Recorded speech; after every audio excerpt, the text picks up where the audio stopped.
Hey guys, welcome back. How are you? I hope you are good and doing well. So, the good news that you already know that the Rails 8.0 has been released, and now you can start developing applications. I mean, the web applications or the web APIs, REST APIs using Rails 8. Okay, so from this playlist, we will start working on a basic application that we will build using Rails 8, and here we will see that what new changes Rails 8 has introduced. Okay, and we will start looking at the changes and the improvements by each lecture. Okay, so in this lecture our focus is to create a basic Rails application in Rails 8. Okay, and then we will try to understand the directory structure of Rails 8, and we will see that what the new element that you will get when you generate a new Rails 8 application. Okay, so let's start doing that. So first what you need to do, go to the terminal.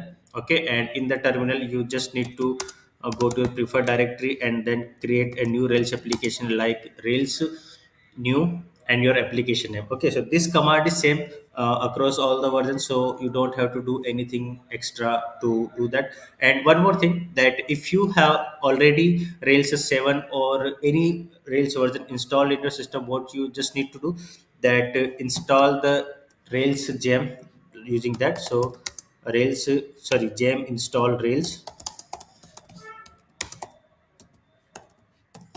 gem install Rails 8.0. Okay, so you can do something like that, and what it will do, that it will install Rails 8 in your application, in your system. Okay, and then you can start building or developing Rails 8 application. Okay, so what I'm assuming that you already have Ruby on Rails installed in your system. Okay, and Ruby, whatever you have, like you have installed with RVM, you have installed Ruby with RBNV. Okay, or any other source, just make sure that we require at least Ruby 3.2.0 to start working with Rails 8. Okay, and the Rails 8 gem has been installed in your system. Okay, since I already start installed the Rails 8 in my system, and you can, after installing the Rails, you can see the Rails version like that. So here you can see my Rails version is Rails 8.0.1. Okay, so we are good to go to develop a new fresh Rails 8 application. Okay, so what you need to do here, that Rails new. Okay, and here you can simply name your app like, let's say, post application. Okay, Rails new post app.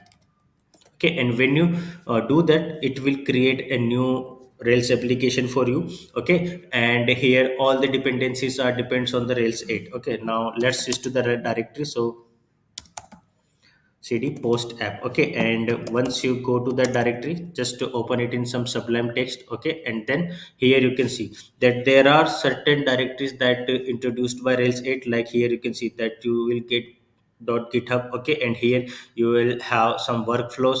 Okay, and the ciml ci.yml. Here what you can do, you can manage the process to the workflow against with the git in your Rails application, and you can see that this is the kamal hooks that you can see here. Okay, so all the post deploy, pre-build sample, and pre-connect sample, and pre-deploy sample will be available here. So these are just a sample and for the production users. Okay, and when you have your application production ready, you can do your settings here. Okay, so these are all the hooks that you can see here.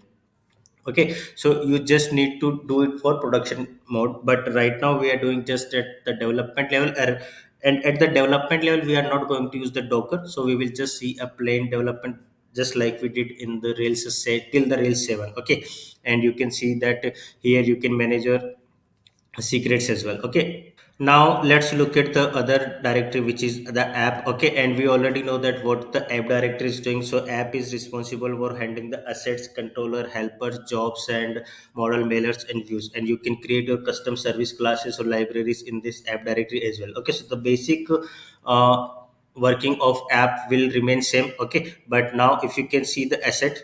Okay, so here you can see you have just images and style sheet. Okay, and in the style sheet right now you have application.css. Okay, here you can manage your css. Okay, and if you can see, by default we have application controller all the time whenever we generate a phrase Rails application. Okay, and now when you go to the application controller, here you will see some changes rather than previous versions Rails application controller here. So you can see this comment that allow browser version modern. Okay, so here you can see the comment as well, that only allow modern browsers supporting WebP images, WebP push pages, import map, CSS nesting, and CSS hash. Okay, so you just it is just supported by the it just support the modern web browsers. Okay, and helper is the same. Okay, here you can see that the application helper that we have across all the Rails versions so far. Okay, and here in the JavaScript you can manage your stimulus files, or you can manage your third party library as well, like Angular or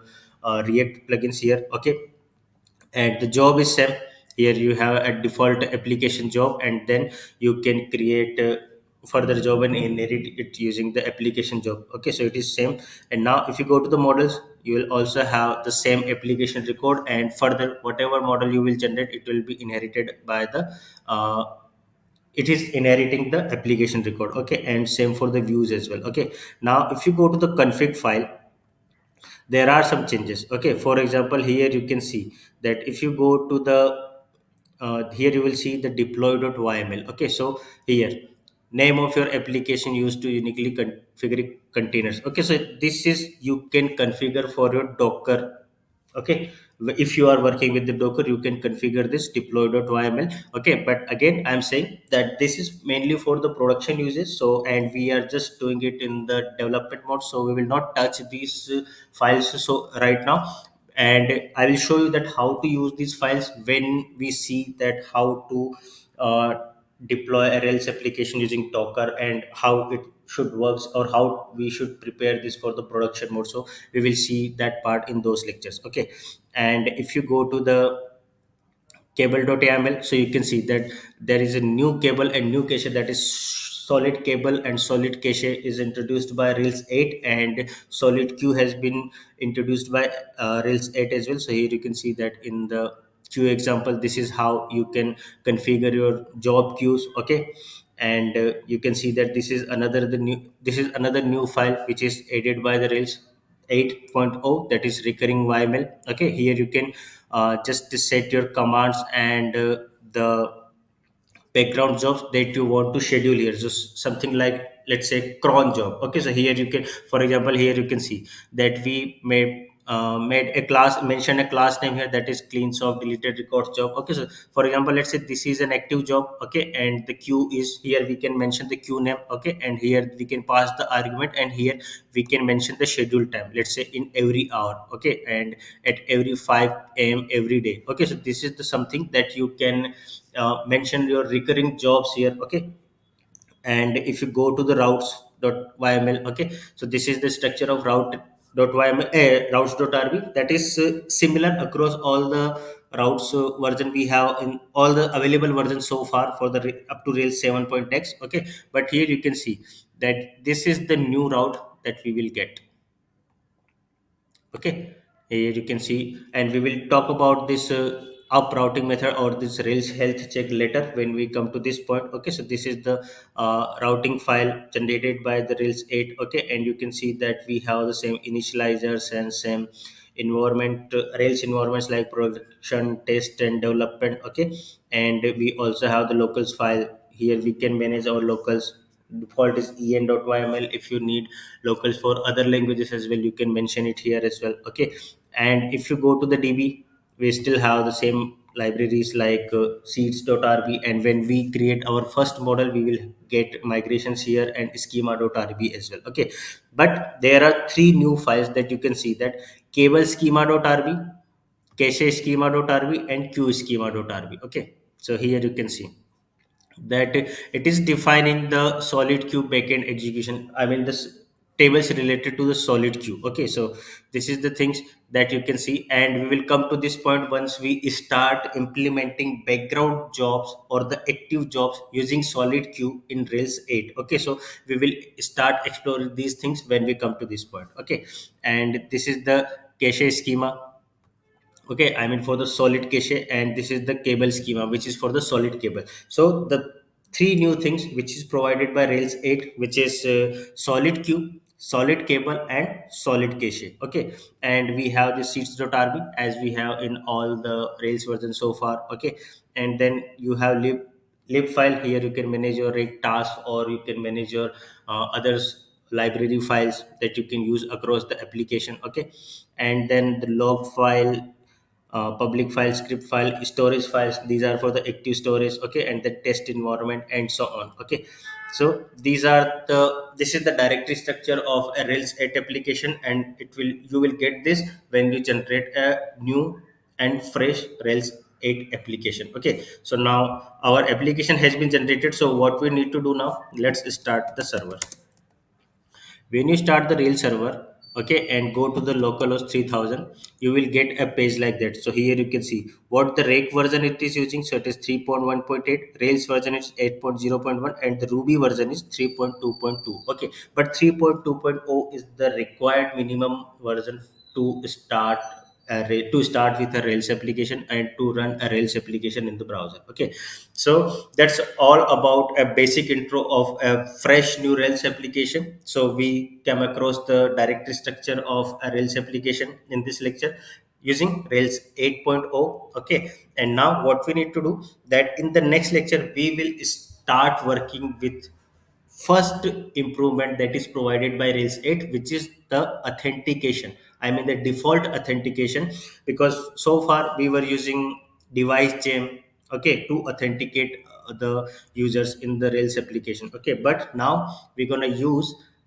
default authentication generator provided by Rails 8. Okay, and that we will see into the next lecture. Okay, so for this lecture what you need to do, just install the Rails 8 in your system and generate a new fresh Rails 8.0 application, and then just go through the entire directory structure of it. And better if you can compare it with a Rails 7 application directory structure and a Rails 8 application directory structure. So you will see that what are the differences that you can have. For example, let me show you that how you should do that. So you can see that this is the Rails 8.0 application. Okay, and I have another application.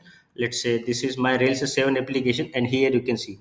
So in this Rails 7 applications, you do not find .caml attributes or .caml directory, git workflow directory, and here you will also not see any kind of Docker dependency. And if you go to the config file, you will not see any recurring .yml or cache.yml and so on. Okay, but if you look at the Rails 8 directory structure, here you will see some file like Docker ignore file or Git attributes file that is not available there, and rubocop.yml by default. Okay, and the Docker file, rake file. So these are how I think rake file is available in Rails 7 as well. So these are few things that you can just verify by generating a new Rails 8.0 application and compare it with the directory structure of Rails 7 application. So you will get some significant difference. Okay, and also make sure to go to the gem file as well. Okay, in gem file you will see some new gems like prop shaft. Okay, so this is for modern asset pipeline. Okay, the prop shaft. And if you look at the Rails 7 applications gem file, for example, let me open the gem file. Here you will see the sprocket Rails. So this is the asset pipeline for managing assets in a Rails application, which is sprocket Rails. Okay, but in Rails 8 what we are using the prop shaft. Okay, so these are some differences that you can compare at your own. Okay, and in the next lecture we will start looking into the authentication, the new authentication way provided by Rails. Okay, so I hope you like this. Just follow this and we will meet into the next lecture. Till then, tata, goodbye, take care, stay safe.